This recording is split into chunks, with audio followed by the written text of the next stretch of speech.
Howdy folks, TechTexN here with Alien Isolation.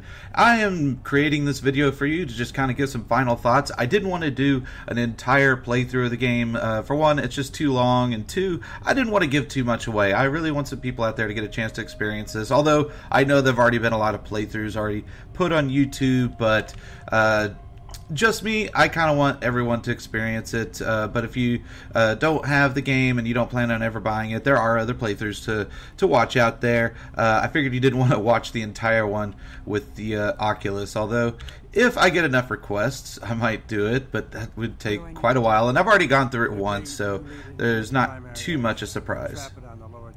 So I'm going to give this a little commentary while I play the Crew Expendable expansion. Again, a lot of this is also based on the Oculus, because I did play the whole game through with the Oculus after the point in which I last recorded. So it's pretty good. One of the things that I want to say about this game is the graphics look really good. The textures, objects, everything looks really clean. I mean, I didn't really get much in the way of graphics glitches, and the only ones I did get were Oculus-based graphics glitches, which were at some of the terminals in which I had to use, not the computer terminals, but the ones where I had to play like a little puzzle game. Okay, so I gotta move through. I'm just going around collecting stuff. I forgot where everything is. Now, the Alien AI, I gotta say, the Alien AI is pretty good. However, one of the things I worried about was that it was too scripted. For example, let's say, Call of Duty, there are a lot of scripted events, such as when you hop through a window, then the game kind of takes over of your character, and you end up more or less watching sort of a cinematic scene rather than getting to be a part of it and being more interactive with it. In some cases it works because the game developers do try to get you to be a little more immersed and take some small interactions, especially with certain button mashing and things like that. But in this game, as far as the character you play, there's not too many scripted events. It's actually pretty good, but there are some. I'm glad they didn't overdo it with scripted events, because when a game has got way too many scripted events, it does not immerse me. I just feel like I'm watching a movie that I get to play games in between certain scenes. But in this case, it's not so. But also, I think in this game, it helps that you're struggling to survive, struggling to move forward, that those scripted events are kind of rewarding and giving you a little bit of a break, and you get to see something cool. So that works in this game. As for the Alien has a few scripted events, but the AI does most of everything for the most part. For example, the end of the game, I don't want to spoil too much, but the very end of the game, it was kind of a scripted event for the Alien while you were actually working on something else. But during the game, for the most part, the Alien does his own thing, and he is systematically hunting you down based on certain searching parameters that they gave to his AI.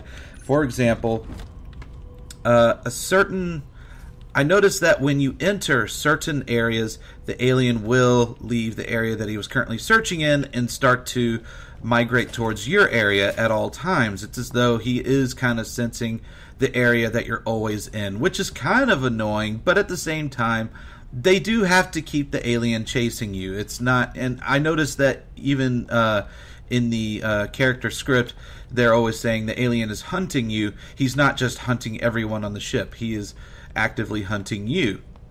However, when they say that, it sometimes makes me feel like the alien is getting a little less credit, and that, hey, he knows the area that you're in. Why can't he see you?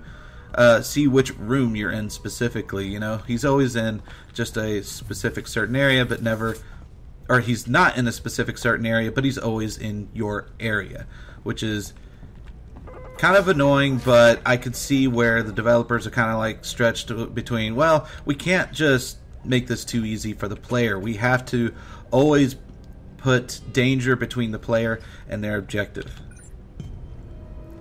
So you know, if you're ever into developing a game like this where a player has to progress on a more linear type of game, then you really have to be careful with the AI. But given the parameters that they were trying to have, the alien was done very well. He's very intimidating. He is always a threat. Sometimes you think he can't go into certain areas where in fact they prove you wrong. It's almost as if he's enticing you to go to certain areas that you think are safe, but then you find out otherwise. So that I do like. That I really love. It forces you to make split-second decisions, and that's something I did look forward to in this game.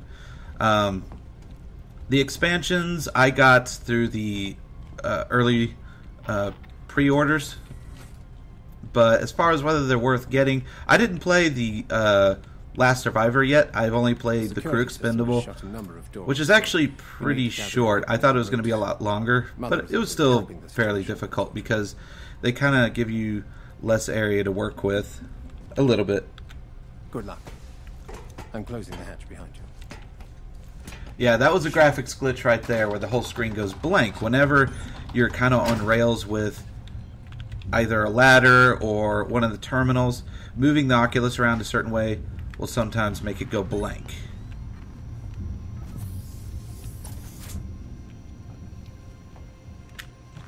Alright, I forgot where I was going. There we go.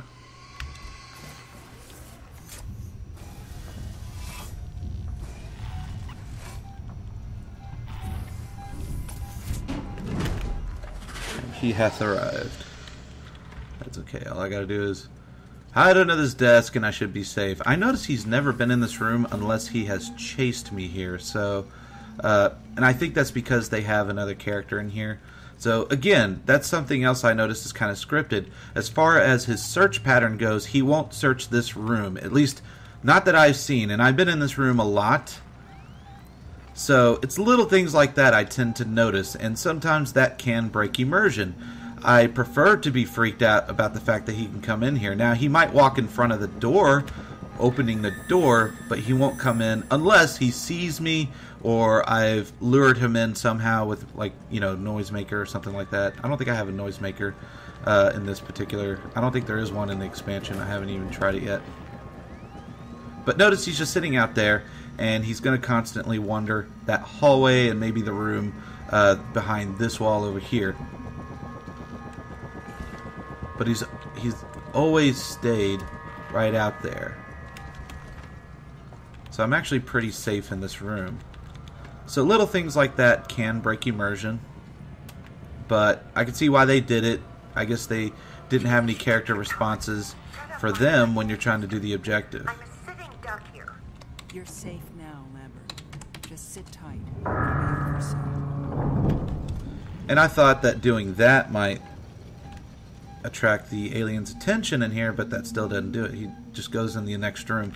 So little things like that can break immersion, but for the most part, otherwise, the alien, there's not many places like this that are safe. So don't worry about thinking, oh, they got these, you know, areas where you're always going to be safe. Well, I mean, yeah, I'm in here, but it's not like I could, you know, I can't progress without going into some kind of danger.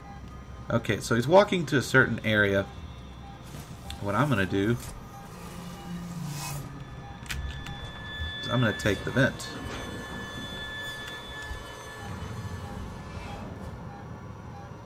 Now, I noticed in these vents, it's like he never goes in the vents unless I'm in here. I don't know if it's my tracker attracting him, because I do know that the tracker sounds do attract the alien, but I've had him crawl through the vent when I didn't have it. And I don't mean crawling through the vent through the main vent, but he would actually crawl through the vent holes here in the walls.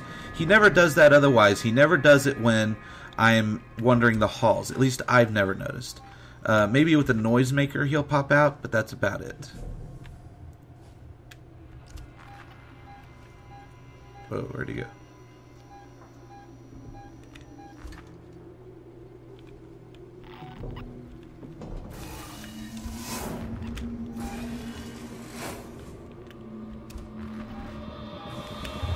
There he goes.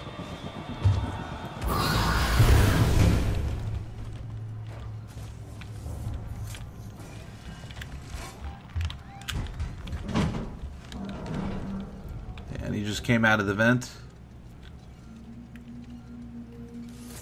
Now, I gotta say, when it came to the flamethrower, it does make me feel a little more bold. Like, I do have some defensive mechanism. The flamethrower is one of the best defensive mechanisms when it comes to when he can see you. Now, it doesn't work 100% of the time.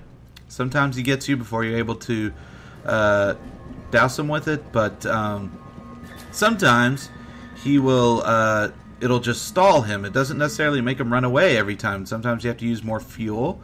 Other times, when you had the flamethrower out, he feels slightly intimidated, so he walks towards you slowly, which gives you a chance to walk backwards, which actually, you know, strategically speaking, gives you further progression. Okay, I'm going to move because I'm probably just boring you. Uh-oh.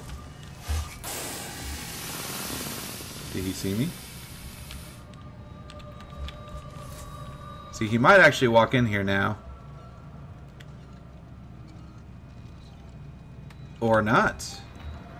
See, little things like that. It breaks immersion. It's like, come on, you should have saw me. You're supposed to be the perfect species, as they say in the movie. The hard part is sometimes getting around these automatic doors without setting them off.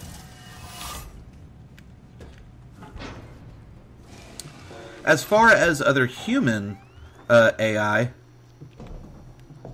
one of the nice things is that the human AI is sometimes a little difficult to deal with, which is good. There we go. Now we're making progress. So the human AI can be rather difficult to deal with at times because I don't know what it is. It seems like they spot me more easy than the alien does. When I'm hiding under a desk, the human AI... it seems like they catch me most of the time, but the alien is only like maybe a 1 in 10 chance that he'll see me, depending on whether I'm pulling out my motion tracker or making too much noise or accidentally running into debris that's nearby, like a little can or something.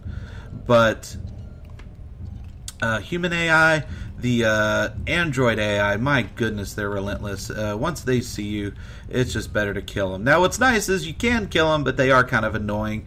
I think they did use them a little too frequently, but I still love how they did the Android. They made them absolutely creepy, and I think it creeped everyone out. I mean, they're pretty much walking mannequins with glowing eyes. Those eyes glow red when they become aggressive, so yeah, you know, there's so much I love about this game, and the effect that the Oculus gives it is just wonderful. But I don't think there's much more I can give on the commentary without giving away too much, so I'm probably just going to go ahead and end the video here. I hope that you have a chance to buy this game, try it out. It's definitely worth it. It has definitely revived the Alien franchise because a lot of people are disappointed after Alien Colonial Marines. But yeah, this one really did the trick. It was what we were looking for. There he is. Let's see if he sees me. Nope. And he walks away, but he'll turn around. He does that a lot. And I love how they did that with the alien. He turns around a lot, which throws people off. He doesn't make it easy for you. And after knowing the fact, it makes you a little less ambitious about moving forward. Oh, hell.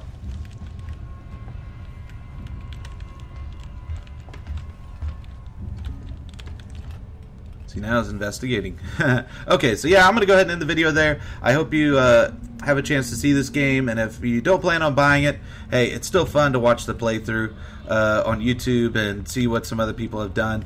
And hey, who knows, if I get enough requests for an Oculus playthrough, I might just go ahead and do it so you can watch it and enjoy it. And maybe when you buy an Oculus, you can watch the playthrough through the Oculus, as it will be recorded as such. So, with that said, y'all come back now, you hear? Bye!